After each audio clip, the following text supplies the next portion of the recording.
7 years after our divorce, Rachel and I met again in a psychiatric hospital. I was an undercover cop pretending to be a patient. She was a rising star in the business world, diagnosed with an explosive temper. 7 years, and this is what you've become? Paul, I told you.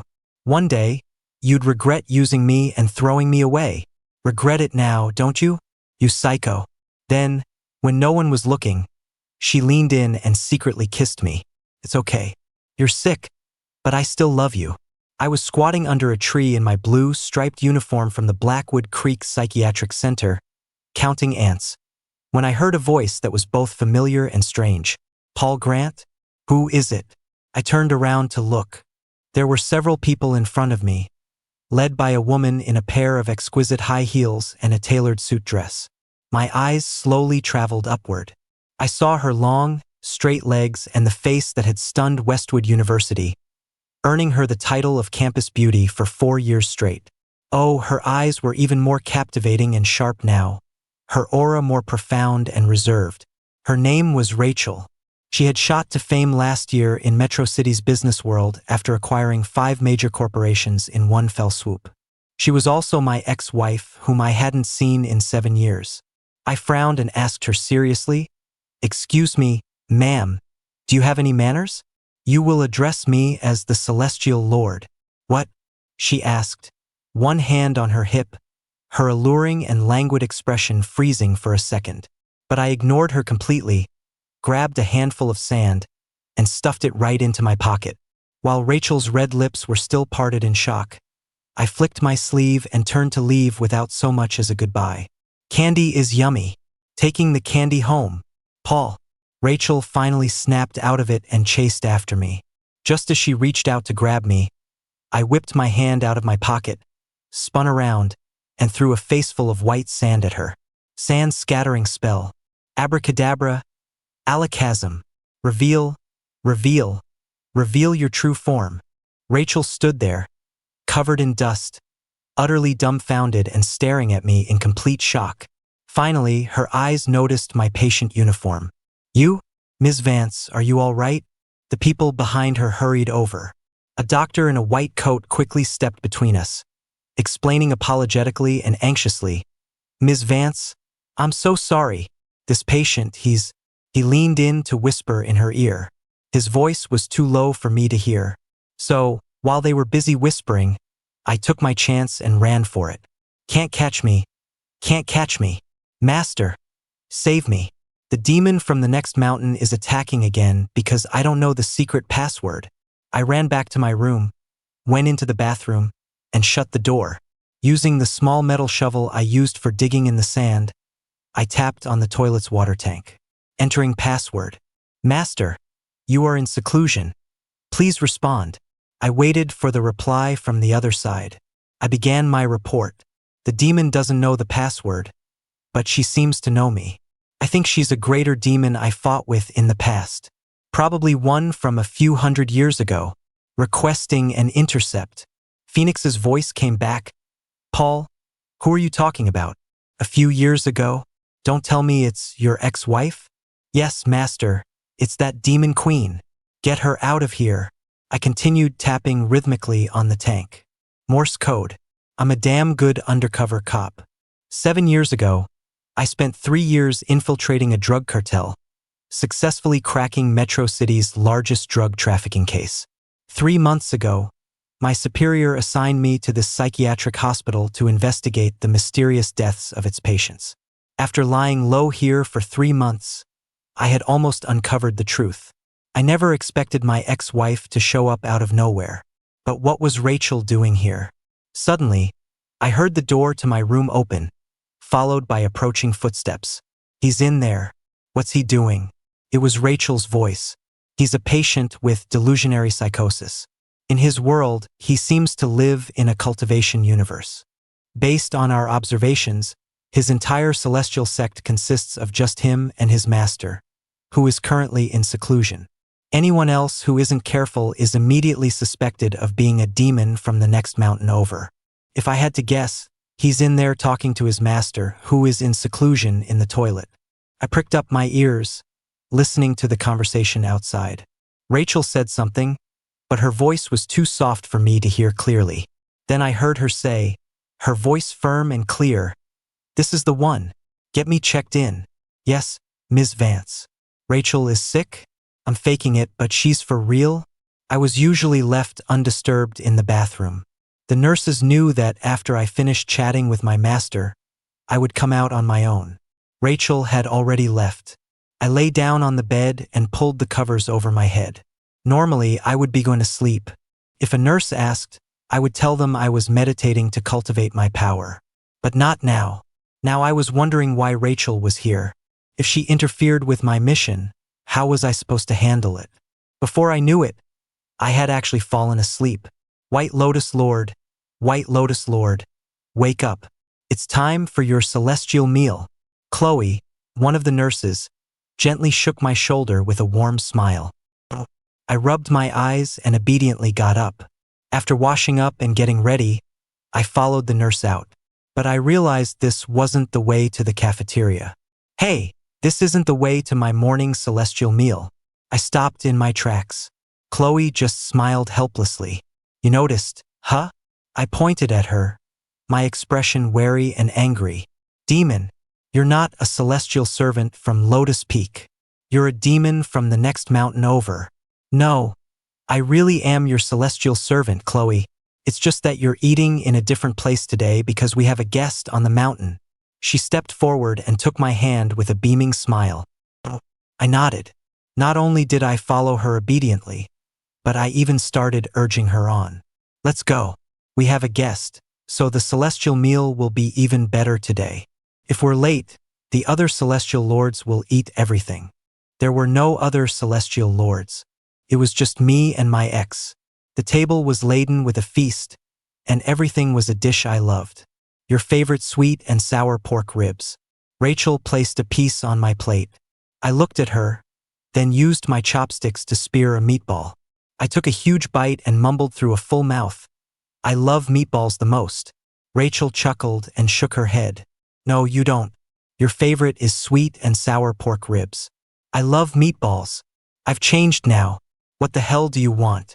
I don't want anything to do with you. But under the circumstances, I had to maintain my character. The mission could not fail on my watch, and it certainly couldn't fail because of Rachel. Finish eating before you talk, Rachel said, putting another piece of pork on my plate. But I refused to eat it. I even put the pork rib she gave me back on her plate. Don't serve me food. I don't know you, and I don't want to play with you. Erklärte her. Stay away from me. I can wrap this case up in the next 2 days. All I can say is, Rachel's timing was a real son of a bitch. You'll get to know me eventually, she said, her beautiful eyes deep and mysterious. Actually, you're the Demon Queen, also known as the Old Demon of Black Mountain. I blurted out. She looked at me with a complicated expression, raised an eyebrow, and asked tentatively, Then are you my lover boy? Wrong. I retorted, a little angry. I'm not some weak-willed mortal. I am the aloof, noble, and handsome White Lotus Lord. Rachel was silent for a moment, then asked, And what is our relationship? 700 years ago, I was engaged to you when you were still a mortal. But my sect fell into peril, and my master summoned me back. I had no choice but to abandon you. Later, you were consumed by your inner demons and became the Demon Queen of the next mountain. And you've been coming to pick fights with me ever since. Rachel stared at me and sneered. You just said you didn't know me. My face flushed. I was too embarrassed to admit it. You can be embarrassed? Why can't I be embarrassed? Am I really that shameless? After the meal, as I was about to leave, I turned to Rachel and said, Even though I ate your celestial food, I'm still not going to be friends with you. After that, she probably wouldn't bother me again. After all, she had a new love in her life. Faced with an ex-husband who had hurt her deeply and was now clearly off his rocker, any normal person would keep their distance. That afternoon, I was playing with sand and ants under the banyan tree. It was the most deserted spot. I liked squatting there, counting ants and muttering nonsense, which was actually me reporting progress to my partner. But I sensed someone approaching and whipped my head around, on high alert. The woman walking toward me was wearing a simple black suit and a white blouse, her figure slender and impossibly beautiful. That's right, it was my pain in the ass ex-wife again. I snorted and turned my head away, refusing to look at her. "Paul," she called out from behind me. I kept my back to her, pretending I hadn't heard. She walked over and squatted down beside me, looking at me and tentatively calling, "White Lotus Lord." I'll give her this, my ex was really committed to playing along. Over my comms, Phoenix kept asking, "Paul, why'd you go quiet? Demon Queen, why are you here again?"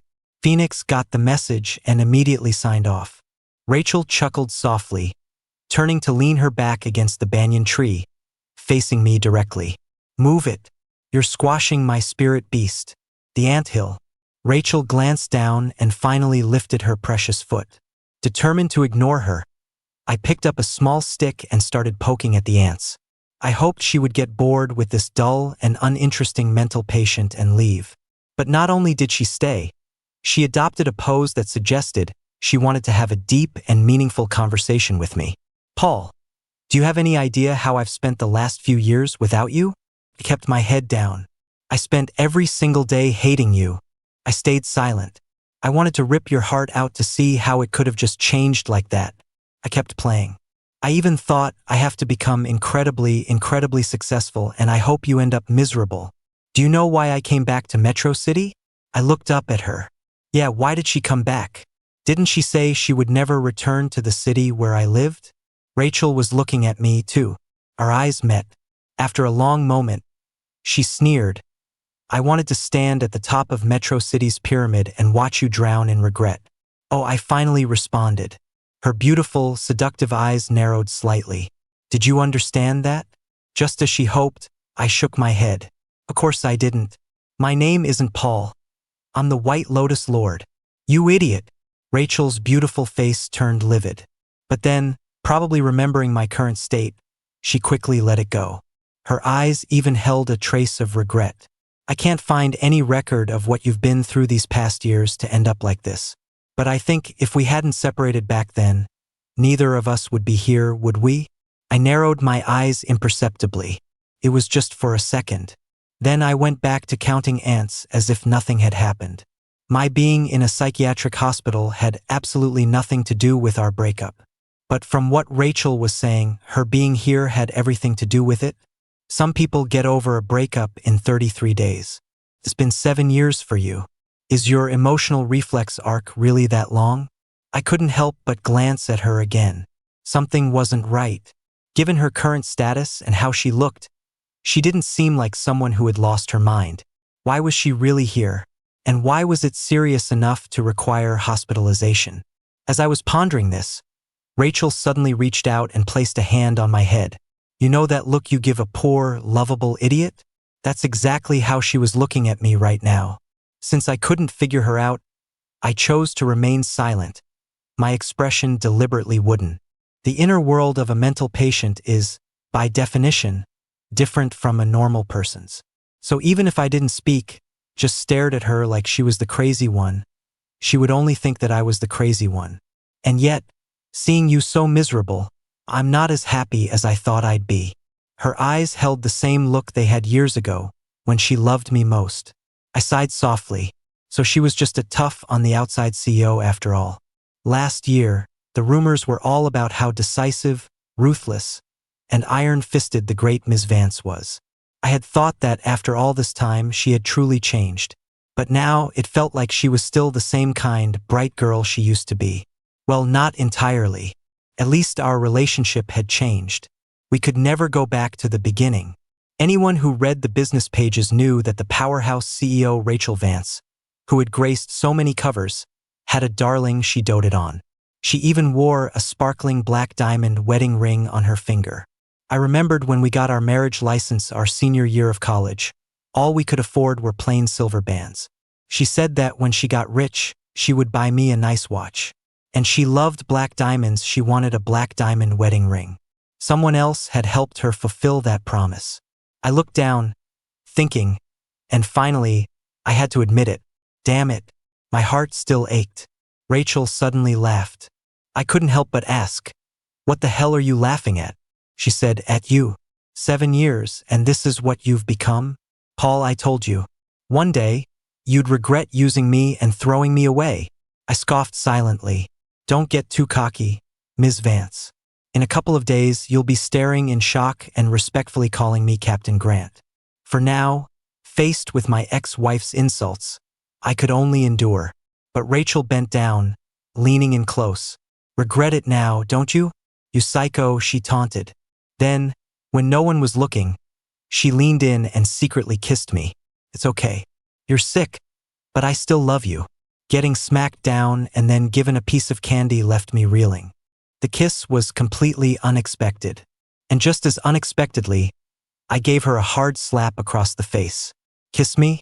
Rachel, what gives you the right? Rachel held her cheek, looking at me with a mixture of shock and confusion. Why did you hit me? I shot back. Why did you kiss me? Rachel's eyes darkened, and then she let out a laugh born of anger. Paul, what terrible karma did I rack up in a past life to have fallen in love with you? And what terrible karma did I rack up to have a married woman still hung up on me? But I don't love you. I shot up, throwing the little stick I was playing with to the ground. Demon Queen, you listen to me. I forgot about our stupid history from 700 years ago. I walk the path of heartless cultivation, so please have some self-respect and stay away from me. A few years apart and you've learned to be a two-timer? You cheater. I figured that after that, the cheating Rachel wouldn't have the nerve to bother me again. But her face was apparently made of Kevlar. I had just gotten out of the shower when she showed up at my door with a nurse and a security guard. The doors to the patient's rooms here have fake locks. No matter how you lock it from the inside, it can always be opened from the outside. But that doesn't account for brute force. I pushed the bed, table, and chairs against the door to block it. Ms. Vance, he won't open the door. Break it down. She even tried to help. I ran into the bathroom, tore the mop head off its handle, tied the toilet brush to the pole, and stuck it out the window, poking at her again and again. Shameless demon. I told you I don't want to play with you. Why do you keep coming after me? You're shameless, shameless. I poked, she blocked. I poked again, she dodged. Finally, she grabbed my toilet brush and snatched the whole mop handle away. Demon, give me back my magic weapon. I howled. At all times, you must stay in character. This was really getting tough. Rachel started kicking the door furiously. I had a feeling this woman had some serious rage issues. With their superior numbers, they kicked my door in. Right before they broke through, I had already rushed into the bathroom and left a message for Phoenix. Master, the Demon Queen has gone crazy. I can't hold her off. You have to come out of seclusion and save your disciple. Rachel dragged me out of the bathroom by force. Pack up his things. Yes, Ms. Vance. Rachel dragged me away like a sack of potatoes. I angrily wrenched my hand free. This is insane. She was actually taking me to her room. The shameless cheater. Don't ask if her harassing me like this would disturb the other patients. It wouldn't. The other rooms at Blackwood Creek held 4 to 6 people. I, however, had a small private room. And why not? My fiancé was rich. My fiancé was Phoenix. On the surface, he was the young master of a corporation. In reality, he was a police officer and my trusted partner. 3 years ago, we completed a major mission, but I was injured and spent over a year recovering. Afterward, Phoenix and I transferred from the narcotics unit to the major crimes investigation unit. The difference between the investigation unit and the regular major crimes unit is that we never give interviews, never make the news, and are never in the public eye. The cases we investigate are handed over to the regular unit to handle, while we remain unsung heroes. Though our identities aren't as top secret as a deep cover agent's, we are still afforded a certain level of protection. So, even if Rachel knew some things about my past, there was no way she could know the real reason I was here. So what was this behavior of hers? Taking advantage of my illness to lure me down the path of a scumbag and a cheater with her? What she was doing was a betrayal to me, to our past, and most of all, to her current husband. She brought me to a room that looked more like a luxury suite and threw me onto a massive, 10-foot wide bed. Agile as ever, I did a kip up and stared at her warily. Rachel walked over, locked the door, and drew the curtains. She started walking toward me, shrugging off her suit jacket as she came. I politely cursed her entire family tree. I took a deep breath, ready to kick her into next week if she dared to touch me. She took off her jacket, revealing a silk blouse underneath. I stared at her shapely, curvaceous figure and, to my shame, swallowed hard. But Rachel just walked to the closet and took out a pair of pajamas. "I'm going to take a shower," she said, turning to look at me, her eyes dark and warning. "If you dare run, I'll make you regret it." I sneered. "Don't run? And let her have her way with me?" The bathroom door closed. I waited 2 minutes, guessing she would be fully undressed by then. I jumped off the bed and dashed for the door. Locked. "Rachel!" I charged toward the bathroom and kicked the door hard. With one loud crack, the bathroom door flew open. A beautiful woman showering was the sight that greeted my eyes. "Shit, you didn't lock the door." I quickly covered my face and ran. From the bathroom came the sound of a woman's wild, unrestrained laughter. I raised my hands and poked myself in the eyes. I might have to get rid of these eyes. What was worse, my mind involuntarily replayed the scene, and my heart shamelessly started pounding. I admit I am guilty, but Rachel is even more so. If her husband ever found out about this, he would surely curse in anger and pain. "You two scumbags, you'll both rot in hell." Thankfully, after tonight, Rachel and I would return to our separate worlds. 7 years ago, the moment I decided to dedicate myself to my country and my career, our paths had already diverged. Phoenix once asked me if my heart didn't ache. I said, of course it does. But I couldn't bear the thought of her living in constant fear with me. A man like me, who walks through a hail of bullets, is not destined to walk in the light. Rachel came out of the shower wearing a set of white short pajamas. She sat down at the desk, opened her laptop, and started working with a blank expression. I sat on the bed watching her, not saying a word. We both tacitly avoided mentioning the awkward moment in the bathroom. The warm light cast a glow on the beautiful profile of her face. Even the lines of her silhouette were captivating. How long had it been since I had seen Rachel? I mean, in person. 7 years? No.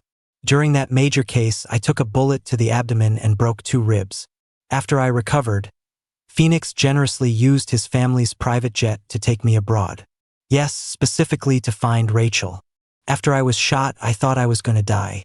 I told Phoenix that if I could just see Rachel one more time before I died, I would be at peace. I missed her. I missed her so much. Phoenix found out that Rachel would be attending a gala. He used his father's connections to get us in. Rachel's date was young, handsome, elegant, and gentlemanly. They mingled effortlessly among the elite. His arm was linked with her right, and on the ring finger of her left hand, the one he held, was the black diamond ring she had always wanted. Amidst the clinking glasses, the handsome man and beautiful woman looked so perfect together. After a long while, Rachel finally closed her laptop. She looked up at me. I averted my gaze. But I asked, "Demon Queen, why did you come to our Lotus Peak sect?" She stared at me, her eyes dark. "Because of you." I raised an eyebrow. What did that mean? We hadn't been in contact for 7 years. "You want to know?" I nodded like a chick pecking at grain. "I'm not telling you." Jerk. Rachel stood up and walked toward me. Back up. Back up. This is my territory." I pointed to the floor. "You sleep on the floor." Rachel stared at me for a long moment, then said suggestively, "I'll tell you in a little while." She made a phone call. Soon the door opened. A sharp, capable woman entered with 2 bodyguards carrying a foldable single bed.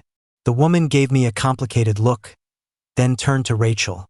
"Ms. Vance, you focus on your treatment.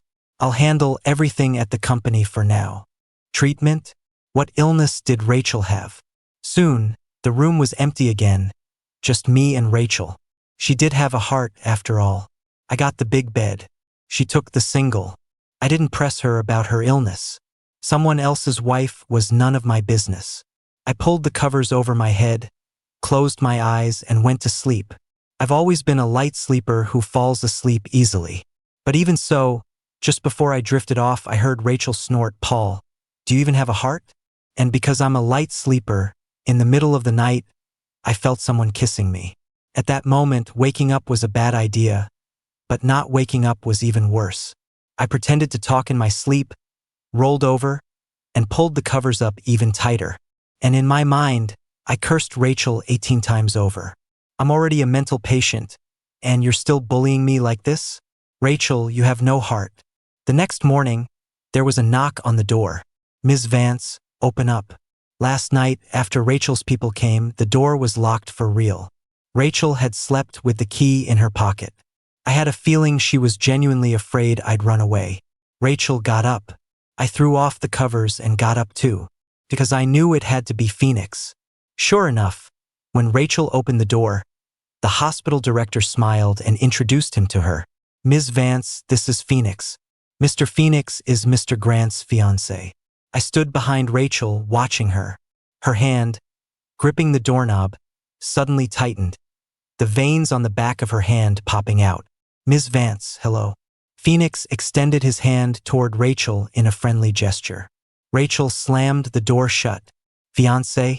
Rachel's eyes were dark, the corners burning red as she stared at me. What could I do but stay silent? Even though I desperately wanted to ask her, you're married, so what do you care about my fiancé? What business was it of hers? But I didn't. Our paths had diverged. Why add more wounds? Besides, Phoenix would handle it. Sure enough, Phoenix knocked on the door. Ms. Vance, I don't know what issues you have with my fiancé, but please let him go. We can resolve this privately, okay?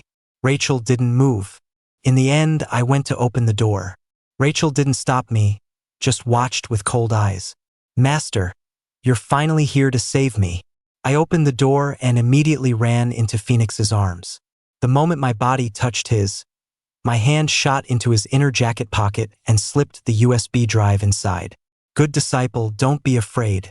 I'll have a talk with the Demon Queen, Phoenix said, patting my shoulder and gently pushing me away. No talking. Let's just go. Let's go back to Lotus Peak. I started dragging Phoenix away. I did my best to ignore the stare burning into my back, until I heard a loud crash and the director's scream. Ms. Vance! I spun around and rushed back into the room. Rachel had flipped a table, smashed a computer, and was punching the wall over and over, her hands covered in blood. Phoenix rushed forward, helping the director restrain the frantic, self-harming Rachel. I pretended to be terrified by her outburst. Phoenix told the director he needed to stay with me for a bit. He sent his driver back. The USB drive was passed to our teammate who was acting as the driver. Faster than expected, Captain Miller arrived with his team in less than 3 hours to wrap things up. This time, I went to find Rachel myself. Rachel had an intermittent explosive disorder. By now, her injured hands had been treated. She was sitting in a swivel chair. When she looked up and saw me enter the room, a half-smile played on her breathtakingly beautiful face, a look that was both roguish and stunning, like a sophisticated villain. Well, if it isn't Captain Grant, to what do I owe the pleasure? Phoenix told me he had just received news before coming to see me. My cover had been blown yesterday, although I still didn't know how Rachel had found out my identity. Her guarding me so closely last night was likely to protect me. According to procedure, I should question Rachel. But first, she hadn't interfered with the mission. Second, she was an unrelated civilian. And third, she had shown no sign of knowing the internal details of the case. I didn't want her to have any involvement with Captain Grant. So I refused Phoenix's suggestion. Before I came, I thought I had a lot to say to Rachel. But now I felt like I had nothing. What was there to say? The reason I didn't go abroad with her 7 years ago and asked for a divorce? Or that I didn't tell her I was faking my insanity at the hospital? The former was unnecessary. The latter she already knew. Thank you, I said, staring at her hands, which were bandaged up like boxing gloves. After a moment's hesitation, I offered some comfort. It's not a major illness. With proper treatment, you'll get better. Goodbye, Ms. Vance. Rachel let out a loud laugh, laced with mockery and a choked-up, questioning tone that followed me from behind. Paul, tell me, am I a huge joke? I knew she was referring to her confession yesterday afternoon, before she knew I was faking, and to the kiss. I paused for a moment but didn't turn back. Probably. She had a husband. Whether she truly still loved me or not, she shouldn't be saying it out loud. Those words hurt her, and they hurt me. The case at Blackwood Creek was closed within 24 hours. On the surface, it was a psychiatric hospital. In reality, it was a front for selecting suitable patients for live organ harvesting and trafficking. The criteria for these patients were primarily having vulnerable family members or families who were neglectful and would allow the hospital to cremate the bodies directly after death. The source of the organ trade would require a separate investigation. My superiors decided to let me and Phoenix take a break while others followed up on the case. I took 3 days off. As I was enjoying the perfect summer pairing of ice-cold watermelon and air conditioning, I received a call from an unknown number. "Captain Grant, this is Lucy, Ms. Vance's executive assistant. How did you get my number?" Lucy said Phoenix had given it to Rachel. That bastard Phoenix, what was he thinking? "What do you want?" "I'd like to see you." "Not interested." I hung up, but Lucy called back immediately, speaking quickly. "Please don't hang up. Ms. Vance asked me to give you something. Please give me a chance, at least look at it so I can report back to her. Please." I hesitated for a moment, then agreed. I sent Lucy the address of a coffee shop near my apartment complex. Half an hour later, I left my apartment. About 10 minutes after that, Lucy arrived. She didn't waste any time and handed me an exquisite box. Just looking at the box, you could tell it was expensive. "What's this for?" Lucy said, "Ms. Vance has decided to go abroad for treatment. She'll also be shifting the company's focus in the future and probably won't be coming back to Metro City." "Oh, good for her," I said coolly. Lucy opened the box. Inside was a fine designer watch. "Ms. Vance said this is a wedding gift for you." I stared at the watch and sneered. What was this? Fulfilling an old wish? Anything else? If not, I'm leaving. I stood up to go. "Captain Grant, do you know the cause of Ms. Vance's explosive disorder? It's related to you.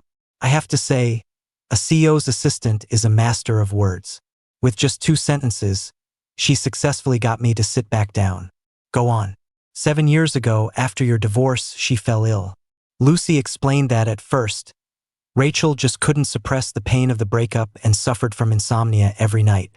Then she started taking sleeping pills. The pills worked.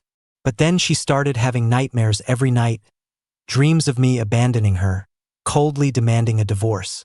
She was in agony, in her dreams and when she was awake. It was a cycle of endless torture. To cope, Rachel threw herself into her studies and work. That's why, by the time she graduated with her master's degree abroad, her company was already on the right track. Looked at that way, being a workaholic has its benefits, doesn't it? Until Rachel started self-harming. The doctor's diagnosis was severe intermittent explosive disorder with major depression. Lucy adjusted her glasses and looked at me, her tone gentle. "Captain Grant, I'm telling you this on my own initiative."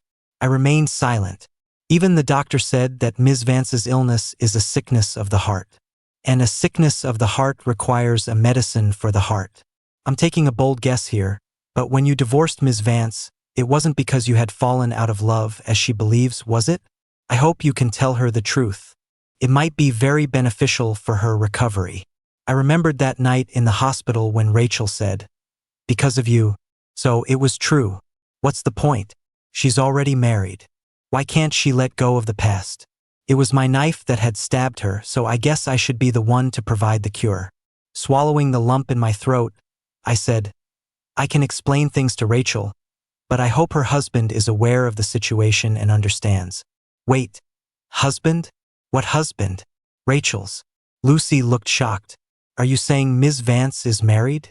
"What else?" "Captain Grant, are you misunderstanding something? Ms. Vance has been single ever since your divorce." Then, as if she had figured it out, Lucy couldn't help but smile. "You must have seen the ring on her finger and gotten the wrong idea, right?" "Yes." I waited for Lucy to explain, but she glanced at her watch and said, "It's 3:21 p.m. right now. Ms. Vance's flight is at 6:16 p.m. Then why didn't you say so sooner?" I shot up, pushed back my chair, and bolted out the door. But right at the entrance of the coffee shop, I ran into Rachel, who had just gotten out of a car. She was dressed in an elegant suit, looking beautiful with a suitcase in her hand. The afternoon sun was dazzlingly bright, but she outshone it. "Hey, handsome. Looking for a roommate?" she said as she walked closer, a smile playing on her lips. I smiled back, stuffed my hands in my pockets, and said coolly, "I am. But I'm only looking for someone who can cook and do housework." Rachel replied, "What a coincidence. I'm a perfect fit." Phoenix was leaning against a car nearby, smiling at me. "I intercepted her at the airport for you. This time, don't make a decision you'll regret." 3 years ago, at that gala, Phoenix had asked me if I regretted it. I smiled and nodded. If I could go back in time, I would ask Rachel if I had to dedicate myself to this career, would she be willing to stand by me through thick and thin? Too bad she belongs to someone else now. Before leaving, Phoenix called out, "Rachel, don't forget my matchmaker's gift. Make it a big one." Rachel's story. I used to be very envious of people who could be casual with love, because being devoted can kill you. 3 months ago, Paul and I joyfully got our marriage license. 3 months later, we were back at the city hall, each holding a divorce certificate. But how could I bear it? I regretted it. I regretted not begging him. I didn't want my high and mighty dignity anymore. If I could get him to change his mind, I would grovel, I would get on my knees and beg. I would do anything. I wouldn't even insist on our plan to go abroad together. If he wanted to be a cop, I wouldn't stop him. To love him is to love all of him. Besides, that was his calling. I turned and ran after him. But just as I was about to call out his name, a woman came around the corner and asked him, "Got the divorce certificate? Let's go. Time to start a new life." He nodded and got into her stylish sports car. "Paul, Paul," I shouted. The wind must have been too loud. He didn't hear me, so he never looked back. I ran after the car. On that overcast afternoon, it soon began to rain. Turns out rainwater is salty. Salty like tears. Meeting Paul again at the psychiatric hospital was a complete accident. And a shocking one at that. We hadn't seen each other in 7 years. I was covered in scars that wouldn't heal. He had lost his mind and was having the time of his life. It wasn't fair. I went to the director to get Paul's hospital records. I just wanted to know how he got sick. But when I saw the word divorced on his file, I couldn't lie to myself. Yes, my heart leaped. Look at you. 7 years and you ended up this pathetic? Paul, I told you. One day, you'd regret using me and throwing me away. Regret it now, don't you? You psycho. I leaned in and pressed a kiss to his thin, beautiful lips. It's okay. You're sick, but I still love you. I spent 7 years trying to decide whether to hate Paul. I decided to keep loving him in just 7 seconds. That evening, I was talking with the director, and he was thrilled, because I was going to donate $50 million to Blackwood Creek Psychiatric Center. He had to use the restroom, so he excused himself. Soon, his phone, which he'd left on the table, lit up. It was a text message. It flashed on the screen right next to me. The moment the screen lit up, I glanced over and saw a familiar name. I froze, then looked closer. Paul Grant is an undercover cop. Find a way to get rid of him. When the director came back, he saw me on the balcony on the phone. That night, I locked Paul in my room. I couldn't say anything. I was afraid of compromising his operation and his mission. But that night, Lucy and 30 bodyguards stood watch outside Blackwood Creek all night long. I thought that afterward, I would get the romantic version of the truth that 7 years ago, Paul had only left me because he had no choice. But I didn't. The decorated Captain Grant, his eyes distant, was polite and detached. "Thank you. It's not a major illness. With proper treatment, you'll get better. Goodbye, Ms. Vance. See? There's no such thing as fair in love. That's why he can stab me in the heart, again and again." "Paul, tell me, am I a huge joke?" He said, "Probably." I left. Otherwise, I would have died in that city. But when I got to the airport, Phoenix was there to stop me. I couldn't be bothered with him, this bastard who stole the man from my heart. Paul has only ever loved one person from beginning to end. Rachel, you dare to tell a lie like that? If you're lying to me, I hope you get struck by lightning, drop dead in a ditch, and your sons are born without buttholes. 3 years ago, in Paris, you attended a gala with a handsome blonde guy.